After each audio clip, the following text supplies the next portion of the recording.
So we're going to share teaching and learning strategies to increase global and intercultural competence among social work students, which can be integrated across existing social work courses.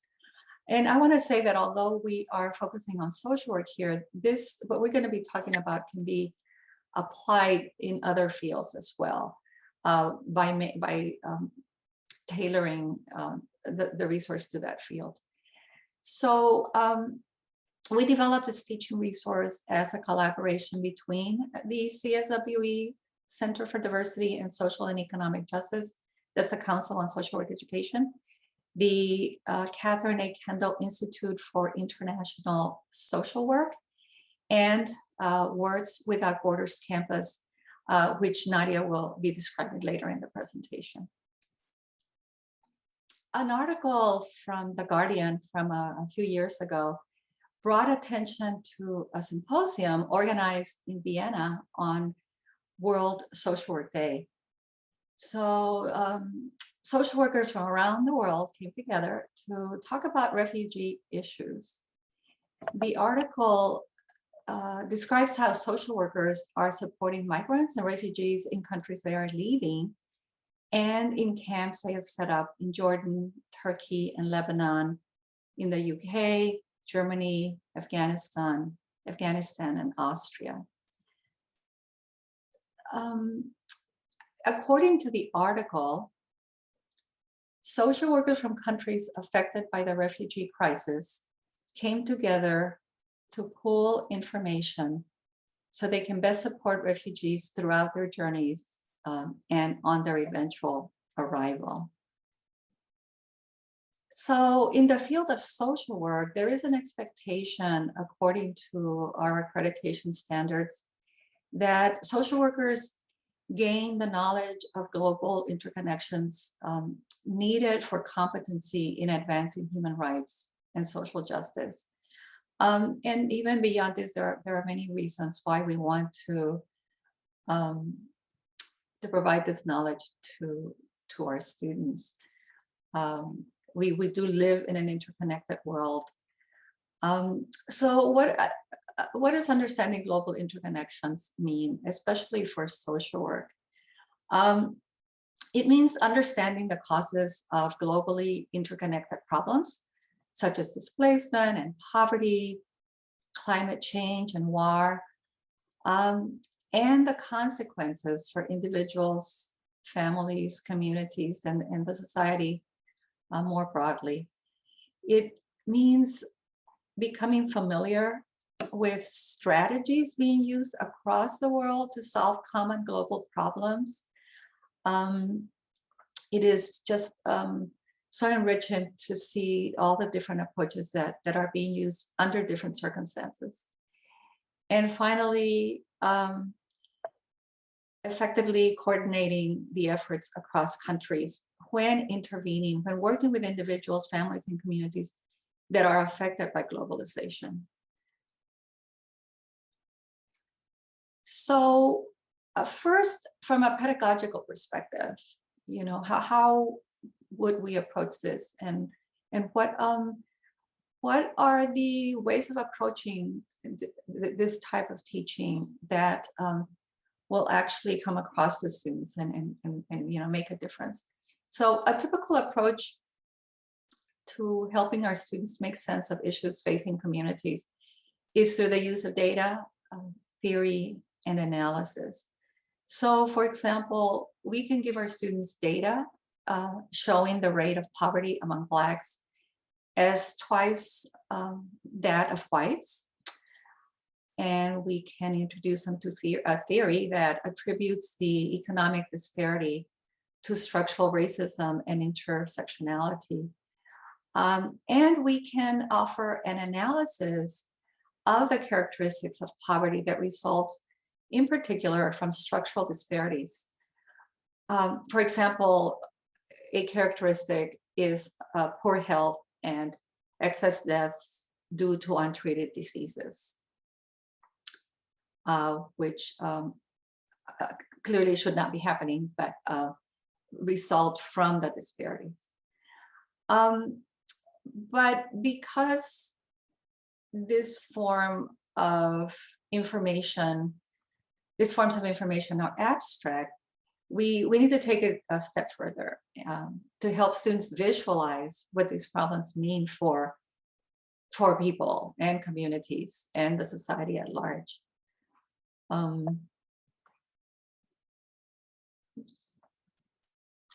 So research shows, and there's a lot of research on this, that narratives and stories help students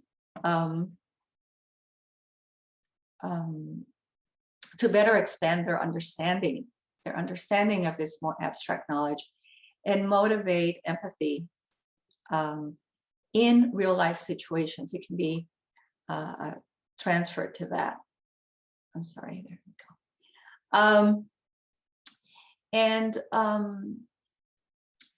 So for example, there are many studies, but according to a 2018 study of 27 countries, reading creates a heightened awareness in students about global and intercultural issues, in a sense of actually being able to do something about those issues. And then multimedia resources, such as image, video, and narrative, and exposure to socio-geographical, political context also deepen this type of understanding. So all this helps turn abstract concepts into concrete content, but it also makes learning more engaging for the students, which is really the key for learning, is that engagement. So an alternate approach is to start with the readings and the multimedia resources and have students discover trends, data and causes and consequences and characteristics of problems for themselves through observation and critical thinking, which is the approach that I use in my teaching. But it goes back and forth, of course. So from my own experience, I have seen firsthand the students, level of engagement really being much higher to more conventional teaching that I myself used to engage in. Also, much more critical thinking and empathy from using literature, both from the US and from across the world, to learn about social justice and interculturality, which is the connection between cultures. So our teaching resource, which is called Preparing Students to Practice in an Interconnected World, that's what we're calling this curriculum, combines short pieces of literature as well as full-length books with teaching and learning multimedia sources. So I'm going to give you a quick walkthrough of how you would navigate these resources before we show you some examples. The resources are on the Diversity Center's website, which we have put on the chat, under Preparing Students to Practice in an Interconnected World. And by the way, there's a little gold star on the left top corner of the slides that are actually coming directly from one of our web pages, as was the newspaper article that I used at the beginning. So yes, so scrolling down in that page that I just showed you, we have a list of readings identified by country, the connection countries with these readings are connected.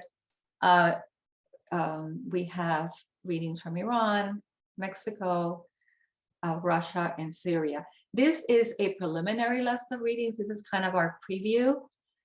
The theme of this initial set of readings is immigration. And we include a reading on refugees living in Australia. We have a reading on the journey to the United States of a Mexican immigrant and their beginning life here.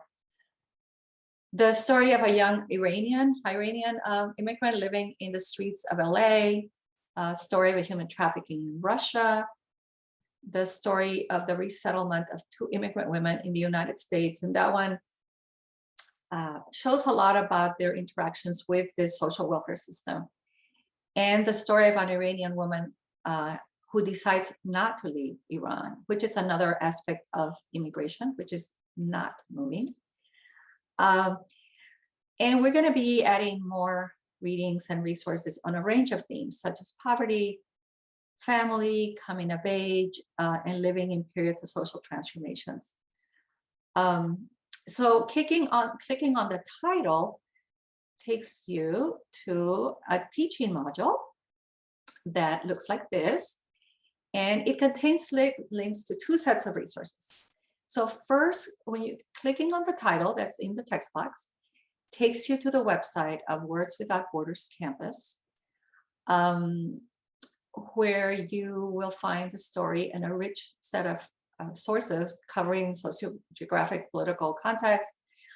And Nadia will discuss this in a minute about Words Without Borders campus. And the second part below that, titled Social Work Teaching and Learning Resources, are resources that Natasha and I, who are both at the University of Texas, and also working on this project for the Council on Social Work Education, that we're going to be showing you a sampling of those. And those are very specifically tied to social work practice, to inform social work practice. I want to say my connection to Nadia was actually very exciting. I follow literature a great deal, and one of those times when I was reading some literary review, I learned about Words Without Borders, and I just thought I had, found paradise, because to have all these books in one place with teaching resources, which I thought was amazing, and a wonderful place, resource to use in connecting it to social work. So I'm going to turn it over to Nadia, and I'll stop sharing. Do I need to stop sharing? I can stop. There we go. Hi, everyone. Thank you so much for coming today. Before I get started, let me just say that I'll be asking some questions. I'll be asking for volunteers, and also if questions come up for you, we'll have time at the end, but if something feels urgent, a question or a comment, please just feel free to unmute yourself and go ahead. So we'll be talking about one of the stories that Dr. Padilla just introduced. And before I go into that particular story, I'd like to ask you what comes to mind when you hear the word invisible? What are your immediate thoughts? Maybe some images come to mind. I put the question in the chat, and feel free to either unmute and go ahead and talk, or put your response in the chat. Nadia, do you see the chat? I do, yes. Oh, okay. So okay. Thank you. I see from Hope, not seen. Can people be invisible?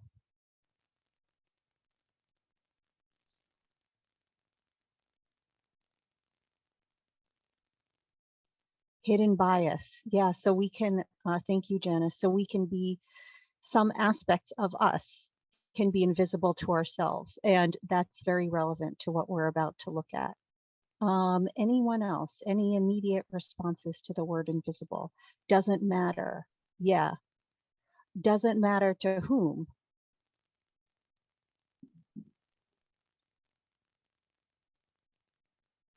So the reason why I ask this, needs unmet. Excellent. Thank you. Yes. So the reason why I ask this is that I'm about to share with you the essay that Dr. Padilla mentioned by Amir Aryan, and Amir, who I later got to know. That's one good thing about contemporary literature. You can just reach out to the authors. Is an immigrant who's now in the States, but first he moved from Iran to Australia. And when he got to Australia, he had gotten an academic position there. And another Iranian friend sort of coerced / strong-armed him into being a volunteer English teacher as well, working with refugees from Iran. And these were people very different from himself, even though they were from the same place and they shared a culture, and sometimes they were of a similar age too. And this strikes me because I don't have a social work background, but I do have a teaching background, and sometimes teachers may share some aspects of their backgrounds with their students, but still have points of difference. And so the question that I think about as I read this essay is, how do we not let those differences become divisions between ourselves and the people we serve? So what I'm going to do next is show you that piece of literature, and I'm also going to ask for a volunteer to read the second paragraph. And I'm going to put the second paragraph in the chat, as well as linking to the literature and sharing my screen. So you can look at it in 3 ways. You can open up a tab in your chat.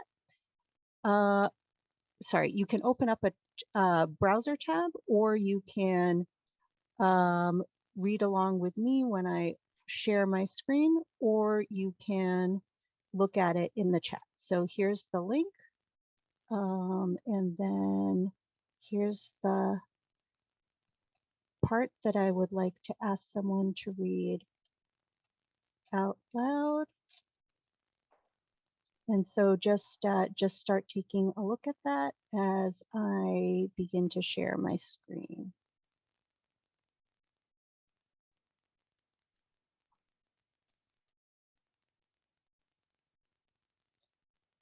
Okay, so I'm asking for a volunteer to read out loud the second paragraph, not the Henry Miller quote, but the part that starts, "A part of every society is invisible."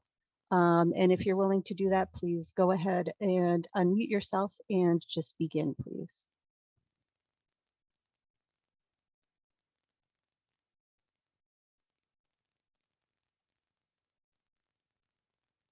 Okay, I'll read it. Thank you very much. Who is this, please? This is Hope. Oh, thank you so much, Hope. No worries. I get what it's like to be on the other end. A part of every society is invisible, human beings of flesh and blood who live before our eyes, and yet, as Ralph Ellison's protagonist in Invisible Man states, we refuse to see them. We hand them our credit cards at supermarket checkouts, fill our stomachs with vegetables that grow on their farms, wave at them in the street when we need a ride. We encounter them all the time, yet they remain invisible to us. Thank you so much. And this is probably pushing my luck, but I think it helps to hear something twice when it's completely new to us. So is there another brave person, or just a willing person, who could read that paragraph to us again?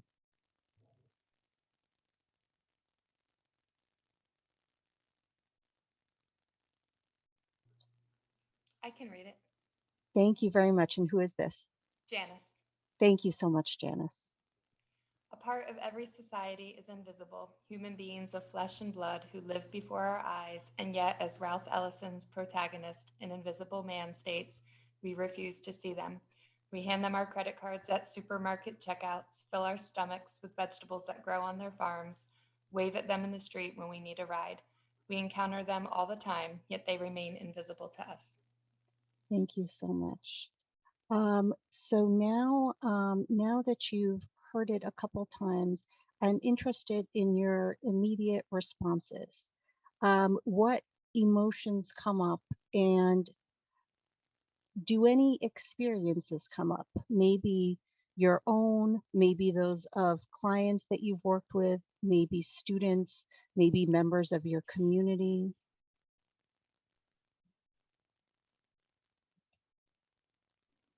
it makes me feel like a sense of loneliness. I took a position last March 1st, in a new position within my company.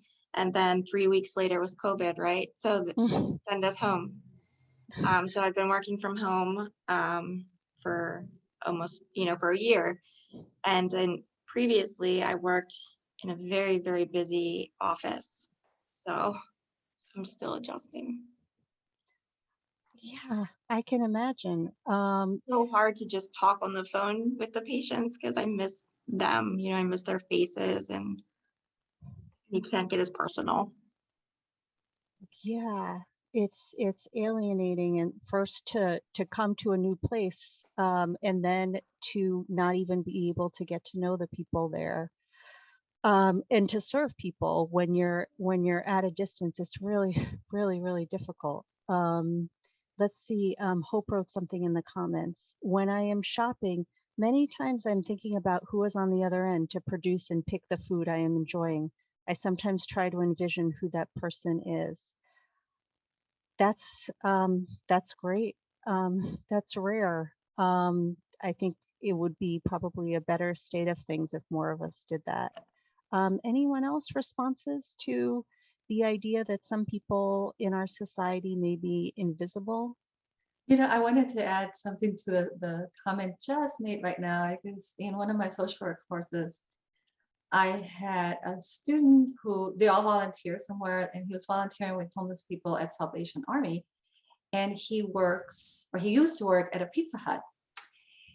And he told me that one of the women who worked there was someone he had seen or he had met at the Salvation Army. And actually the other way around, this is someone he worked with, and then he saw her at the Salvation Army. And that talk about this whole invisibility and then seeing, and he was so struck with that, and so beautifully, I should say, struck with that, in having this realization that people, we don't know where they're coming from sometimes. Yeah, absolutely. It sometimes takes an entirely different context for us to see them. And I think that's a really good transition back to this story. So I'm going to share it again, but let me just say that Amir's story is that he calls himself, I think, a typical Tehran, that's the city that he's from, lefty, who likes to stick up for underdogs without ever actually talking to them. So class divided him from his students. And if he hadn't been pushed into this volunteer role, it would have been exactly the same in Brisbane, Australia, as it was in Tehran, Iran, because he was at a university. They were not. He was there legally. Some of them were, some of them weren't. He had an education and language abilities that allowed him to pretty quickly enter the society that he was going to, and they most of the time did not. So they may have immigrated for similar reasons, and he makes that point. The people who we think of as refugees or undocumented have the same basic motivations for immigrating as anyone else. Some of them find life very hard where they are. Some of them are interested in something different, in expanded opportunities. Some people are moving for the sake of a family member. All kinds of reasons. But what they encounter in the new place is quite different depending on the resources that they have when they arrive. So now I'm going to share with you again the literature and just show you a couple of the things that we have. So the literature is always on the left-hand side of the page on the site. And then we have definitions of words people might not necessarily know that might be helpful to your student, bios, which they might be interested in. But what I really want to show you is the context. because there are two things that separated Amir from his students initially. The first one was social class, like we talked about. One of his students he calls a resourceful street kid from South Tehran. And that's very different from who he was in Tehran. And so there's an article here that helps people understand that. And then the other difference is their status as immigrants.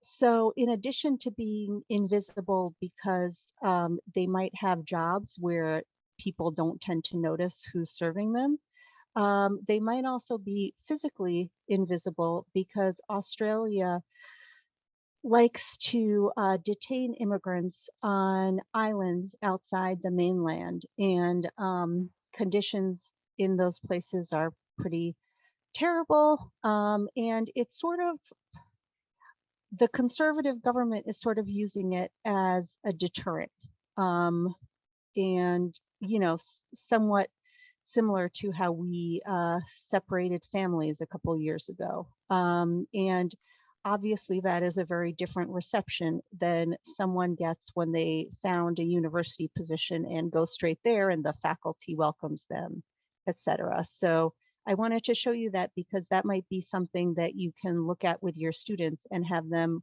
also reflect on where they might have similarities with the people that they're serving or going to serve, and where they might need to build bridges through carefully listening and doing research and trying to develop empathy and maybe some humility in order to understand their clients.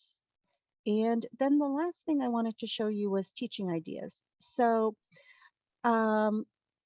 some of the teaching ideas are really literary, but I also try when we develop them to make sure that we look at the important themes in the literature. And here we have a couple of questions that I think are highly relevant to social workers. So the first is, who are the invisible members of our society?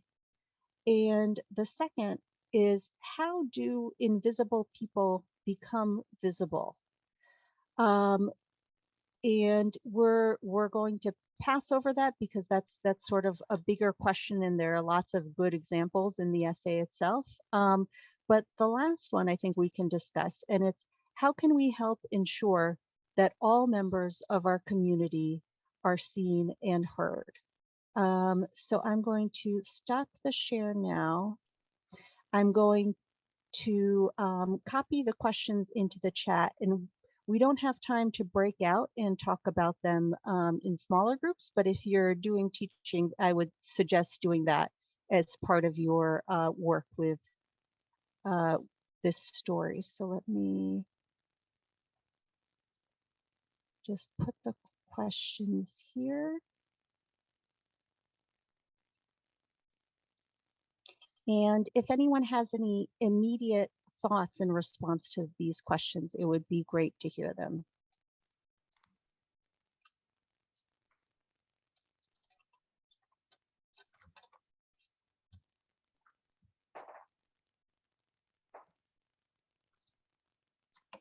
Okay, so the last thing I'm going to do is, I recognize that this particular story may not be the best fit for every group of students that you're preparing. So I'm just going to show you how you can find more work on the website that might be useful to you. Okay, so here we are on an individual piece of literature, and I'm going to now take you to find literature. And on this page, you can scroll through and look. I would suggest that you go straight to themes, because themes are a good connection to topics that you might want to cover in social work. So for example, we have drug wars, something that drives a lot of immigration today. We have revolution similarly, and also these two topics deal with some of the trauma that comes from these events or issues. We have transformation, which may equally be relevant, money and possessions, economic conditions, and food, which deals with food that comes from different cultures, as well as just questions of hunger. Okay, so here I'm going to stop sharing, and thank you very much for participating, and turn it back over to my colleagues. Thank you so much, Nadia. I'm gonna share my screen again.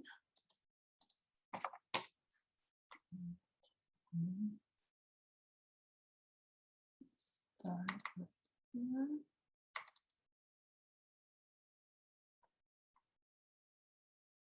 Right there. And let me, okay, all right. So the Words Without Borders campus is truly a treasure that you can go into so many places, and I really encourage you to read some of the pieces, because you will get a really nice sense of the actual stories. The one that Nadia was just talking about is just an absolutely beautiful story. I think one of the things the author says is that refugees can't have unconditional dreams or something like that. And I wanted to mention that the readings on Words Without Borders campus take about 10 to 40 minutes to read, so they're pretty short.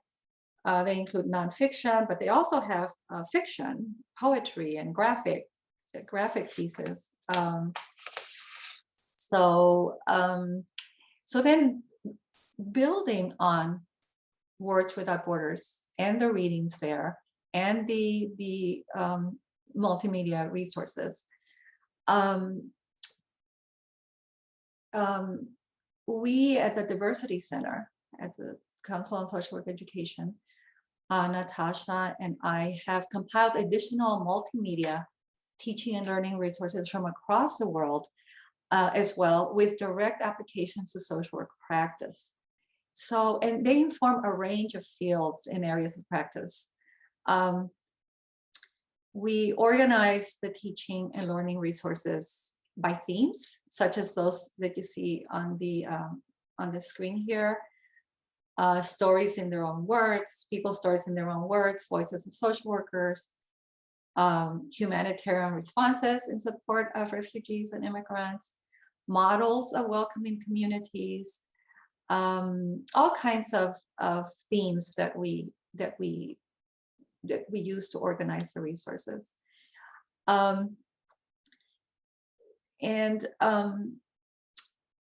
We expose students to a wide range of I was going to say that we are going to show you a sampling, just a couple of things of the multimedia resources, so you can get a feel for it. One of the sources that we use are videos. So we expose students to a wide range of videos that are on the internet, created by the United Nations, by many different organizations, universities, things like that. And so we're going to start with a sample video that Natasha is going to show us right now. And I will stop sharing. Hi, everyone. Thank you for coming today. The teaching and learning resource we will show you here is a video describing life in a refugee camp told through the eyes of a child. You know what the problem is? It's not letting me click optimize for video clip. So let's see what happens. Maybe it'll work. وصل Iraq. You hear This it? is my story. Perfect.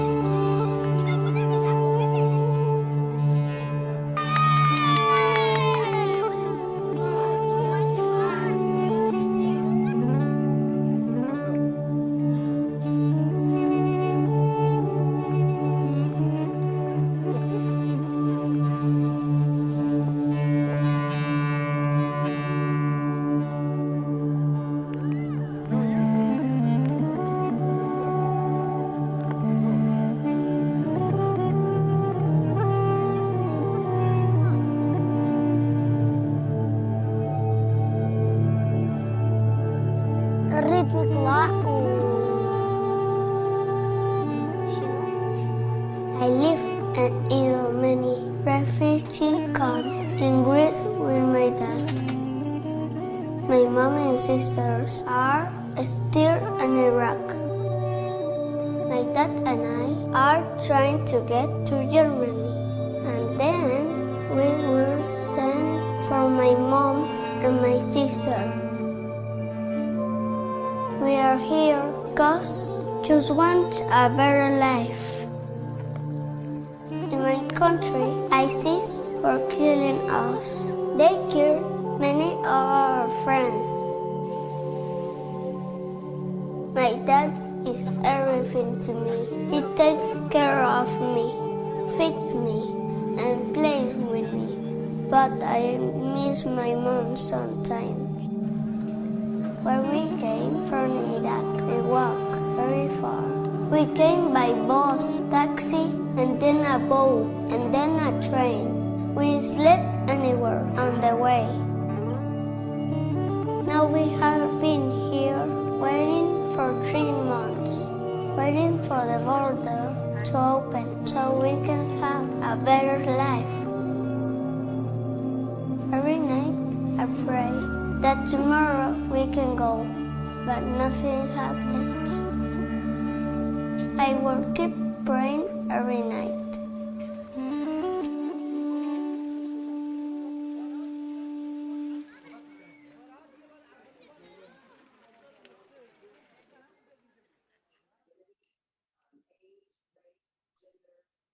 Thank you, thank you, thank you. So let me share my screen so I can get this.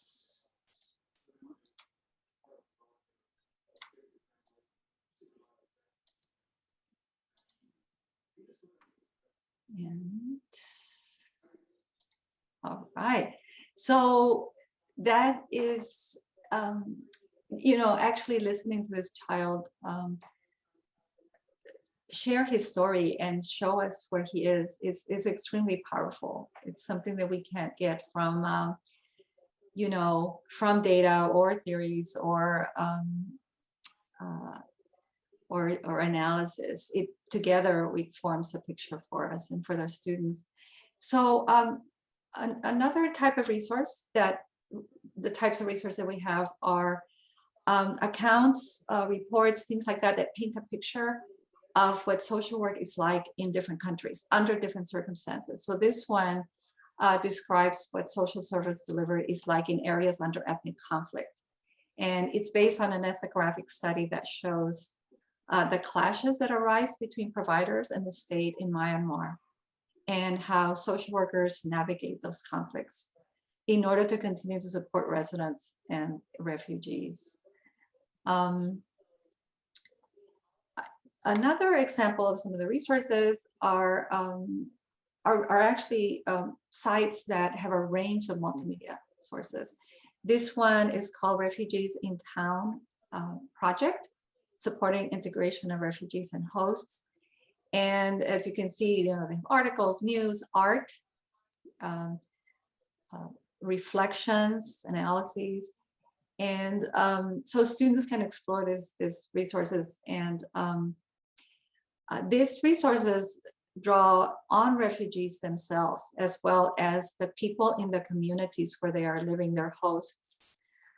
They include personal stories, art, photography, videos, things like that. And there are several like that we have up on the website. This is an example of a couple of the case studies in that website, in Malawi, in Turkey. And so, you know, partnering or bringing together the literature in Words Without Borders and these other very specific resources that apply and inform social work is how we have this, we bring this resource together, and it's very powerful. So to close, I want to briefly describe a framework for using this resource in teaching. And the first thing I want to say that it's the way we're setting it up is that you or the educators who want to use it tailor it to their own teaching styles to their own courses, to their own teaching objectives in their courses. So for example, they can be used, this international content can be integrated into any social work course, even the ones you would never think of, like mental health. But obviously, one thing that comes to mind with this, when we're talking about refugees and immigrants, often is trauma. And obviously all the way to very macro social work about policy and advocacy and those kinds of things, and everything in between. So for example, in a direct practice course, you could have students explore how social work with refugees is practiced across the world, the political context, the main concerns, the intervention they use, those kinds of things. So I have this listed in 2 columns. One is things for educators to do. So one is to integrate the content into an existing course. Then second, to design assignments tailored to the course teaching objectives and teaching style, your teaching style. And plan one class session. Even one class session can be pretty powerful, or as many as you like, or even an entire class.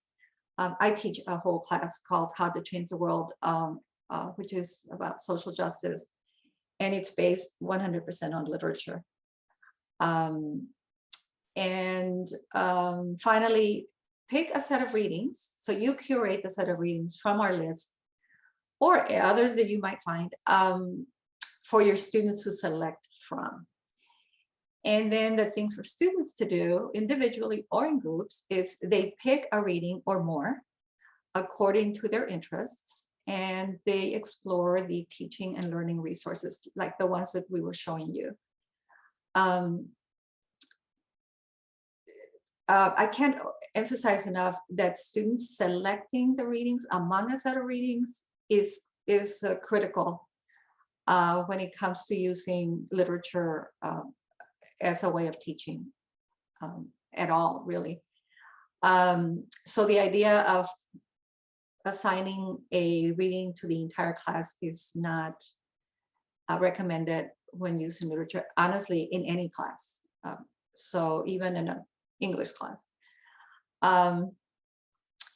The student would consider how international practices can inform our practice in the US, and maybe an example of something they could do to take it further is maybe interview a local social workers on their views. For example, in this case, the example we've been using is refugees. They could interview a social worker at a refugee services organization. But there's so many things, or something that I also tend to use myself is they can propose a new idea for how they want to study this. So, you know, in conclusion, the aim is to help social work students form kind of a coherent picture of the interconnectedness of our world to help increase their competence in practice. From my perspective, it doesn't just help increase competence in practice related to immigrants or specific things like that. Everything is interconnected. So we want them to gain a global and intercultural competence, which according to the United Nations involves learning to listen, to engage in dialogue, and to wonder.